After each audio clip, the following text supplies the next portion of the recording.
Hello friends, स्वागत है आपका मेरे यूट्यूब चैनल एवीटेक एजुकेशन में। और आज मैं आपको बताने वाला हूँ आपको किस तरह से यूके पीएससी के जो फॉर्म आए हुए हैं उनको कैसे फिल करना है। तो सबसे पहले आप ukpsc.net.in पर क्लिक करेंगे। तो जहाँ से आपको ukpsc.net.in पर आ जाएंगे तो उसके बाद ये आपके सामने लिस्ट आ जाएगी।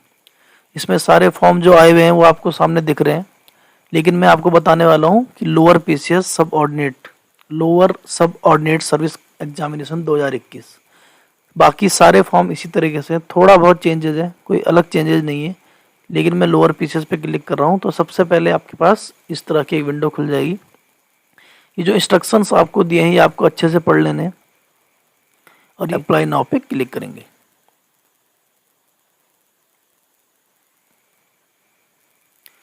तो जो मेन समस्या आ रही है मैं उसके बारे में आपसे बात करूंगा। तो सबसे पहले हम बात करते हैं, जैसे यहाँ पे आपने अपना नाम लिख दिया, अपना फादर नेम लिख दिया,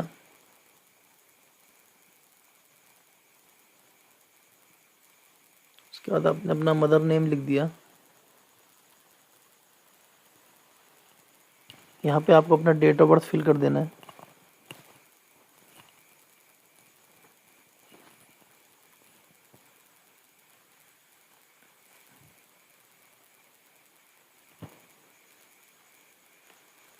इसके बाद यहाँ पे मेल और फीमेल आप फिल कर लेंगे। तो सपोज जैसे मैं फीमेल कैंडिडेट है तो फीमेल करेंगे, मेल कैंडिडेट है तो मेल करेंगे, और मैरिड अनमैरिड यहाँ पे आप टिक कर लेंगे। फिर उसके बाद आप नेशनलिटी ले लेंगे इंडियन। अब सबसे बड़ी समस्या आ रही है यहाँ पे रिक्वायर्ड एलिजिबिलिटी। सपोज आपने उत्तराखंड जिला सेवा योजना कार्यालय में पंजीकृत नहीं कराया तो आप यहाँ पे नो कर दीजिए। आप सरकारी कार्य में भी नहीं है, नो कर दीजिए। आपने हाई स्कूल से भी अपनी शिक्षा नहीं ली है तो नो कर दीजिए। आपके फादर या हस्बैंड इस सरकारी जॉब में नहीं है, सैनिक और अर्धसैनिक बल में, तो नो कर दीजिए। आपके माता पिता राज्य सरकार में भी नहीं है तो नो कर दीजिए। इसके बाद ये भी कॉलम आप फुलफिल नहीं कर रहे हैं, नो कर दीजिए, नो कर दीजिए। लेकिन अगर आपके पति या आपकी पत्नी उत्तराखंड की निवासी हैं तो आप यहाँ पे इस फॉर्म को भर सकते हैं, आप इसे यस कर लीजिए। यानी कि अगर ये जो आपको कॉलम दिए हुए हैं 1 2 3 4 में आपको 3 कॉलम दिए हैं, फर्स्ट सेकंड थर्ड, और फिफ्थ में आपको फिर 2 कॉलम दिए हुए हैं। ठीक है, इनमें से अगर कोई भी एक अड़ता आप रखते हैं तो आप इस फॉर्म को फिल कर सकते हैं। तो जैसे मैंने ये अड़ता रख दिया कि मैं यहाँ पर हूँ और मेरी पत्नी उत्तराखंड की है, मैं बाहर का हूँ और मैंने सारे अपने डॉक्यूमेंट्स बाहर के बनाए हुए हैं, मैं बाहर से शिक्षा ली है, तो मैंने इसको यस कर दिया। अब मैं उत्तराखंड का मूल निवासी भी नहीं हूँ, मैंने नो कर दिया इसको।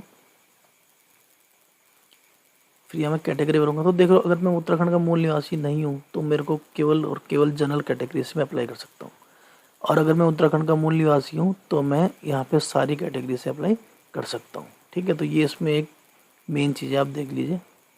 सपोज मैं नहीं हूँ तो मैं इसे नो कर देता हूँ। इसके बाद मैं जनरल कैटेगरी से अप्लाई करूँगा। यहाँ पे मैं अपनी ईमेल आईडी लिख लूँगा।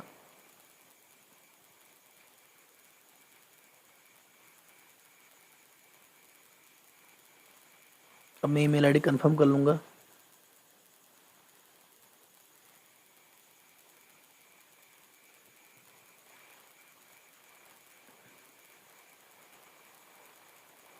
अपना फ़ोन नंबर लिख लीजिए।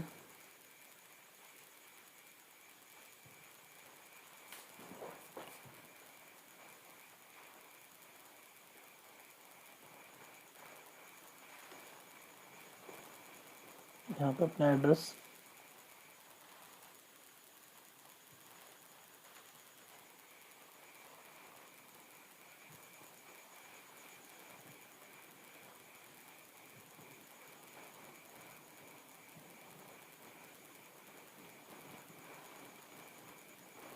सपोज मैं हरियाणा का रहने वाला तो मैं हरियाणा कर लेता हूँ,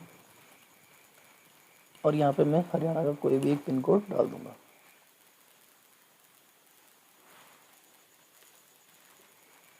और यहाँ पे आप कर देंगे सेम एड्रेस अबव। इसके बाद मुझे एक पासवर्ड बनाना है, तो पासवर्ड आपका जो है मिनिमम 8 कैरेक्टर का होना चाहिए, तो मैक्सिमम 15 कैरेक्टर का होना चाहिए।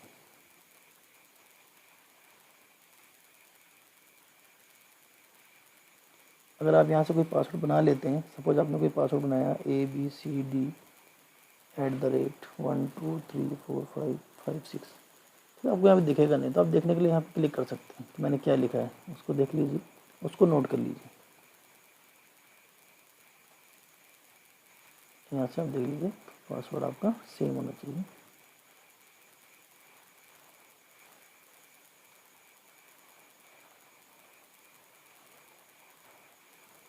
इसको फिल करने के बाद यहाँ पे आप कंटिन्यू कर लेंगे। ठीक है, यहाँ पे आ रहा है please enter place of filling form. तो ये प्लेस ऑफ फिलिंग फॉर्म हमारा रह गया था, इसको हम फिल कर लेते हैं।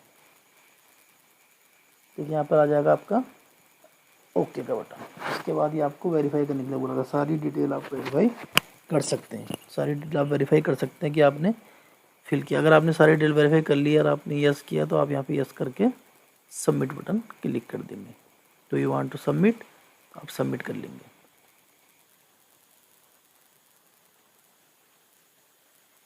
इसके बाद ये आपको लॉगिन करने के लिए देगा, तो आप यहाँ पे लॉगिन कर लेंगे।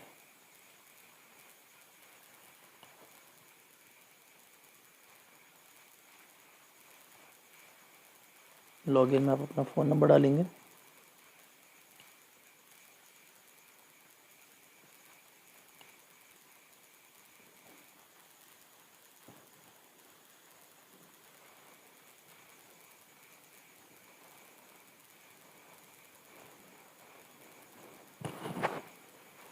ठीक है, तो ये आपके पास दूसरी विंडो खुल जाएगी जिसमें आपके पास अपने एजुकेशन डिटेल डालनी है। तो आपने जो पर्सनल डिटेल भरी है वो सारी यहाँ पे शो हो रही है।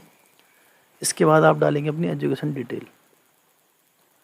दूसरी जो सबसे बड़ी समस्या आ रही है वो आ रही है एजुकेशन डिटेल में।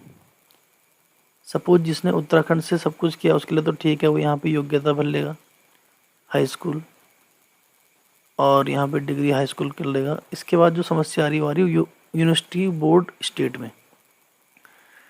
सपोज जैसे आपने उत्तराखंड बोर्ड से किया है तो आप यहाँ पे उत्तराखंड आराम से करते हैं, लेकिन अगर आपने सीबीएसई बोर्ड से किया है तो बोर्ड आपका जो सीबीएसई है वो दिल्ली में है और आपका जो स्कूल था वो उत्तराखंड में। ठीक है, जैसे आपने बाहर से किया तो कोई दिक्कत नहीं, आप अपने बाहर से डाल लीजिए। लेकिन अगर आपने सीबीएसई से किया है और आपका बोर्ड स्कूल जहाँ पर आपका है आप वही स्टेट डालेंगे। ठीक है, तो जैसे आपका स्कूल उत्तराखंड में तो आप उत्तराखंड ही डालेंगे, और उसके बाद यहाँ पे आपका बोर्ड चाहे सीबीएसई हो चाहे कुछ हो आप वो डाल लीजिए, लेकिन जहाँ स्कूल स्थित है आप वो जगह ही इसमें रखेंगे।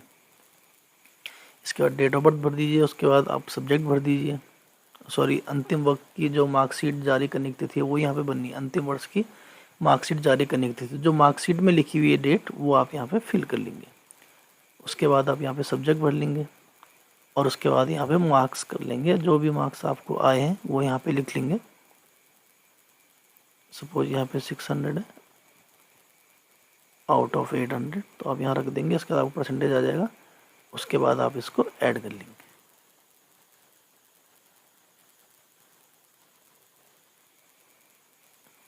तो ऐड करते ही आपको नेक्स्ट कॉलम में यहाँ पे शो हो जाएगा जैसे आप ऐड कर लेंगे। उसके बाद आपकी जो जो डिटेल है इंटरमीडिएट ग्रेजुएशन वो सब यहाँ पे आप फिल कर दीजिए।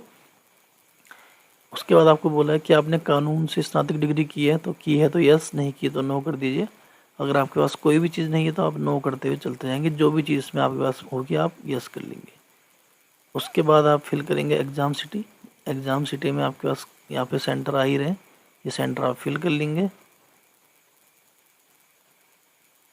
इसके बाद आपके पास अगर आपको हिंदी देवनागरी लिपि में कार्य करे ज्ञान है तो यस करेंगे, नहीं है तो नो करेंगे। और इसके बाद सारे छूट चाहते हैं तो छूट अगर चाहते हैं या ओबीसी हैं या एससी हैं तो आपको छूट मिलेगी, तो आप यहाँ यस करते रखते हैं। इसके बाद आप आईडी डाल लेंगे, एक आधार कार्ड, और आप यहाँ पे आप आईडी नंबर फिल कर लेंगे। ठीक है, उसके बाद आप यहाँ पे सबमिट कर लेंगे। सबमिट करने के बाद आपको इसके बाद आपको कोई बड़ा काम नहीं करना है। ये सबमिट करने के बाद आप अपलोड इमेज करेंगे, आप एक फ़ोटो और एक सिग्नेचर, ठीक है, जो कि 50 KB से कम होना चाहिए, वो अपलोड कर लेंगे। उसके बाद आप मेक पेमेंट करेंगे और उसके बाद आप प्रिंट फॉर्म करेंगे। तो ये मैंने आपको जो मेन समस्या आ रही थी वो मैंने आपको बता दिया है। ये वीडियो आपको कैसे लगा, ठीक है, आप हमें ज़रूर बताएं कमेंट्स में। धन्यवाद।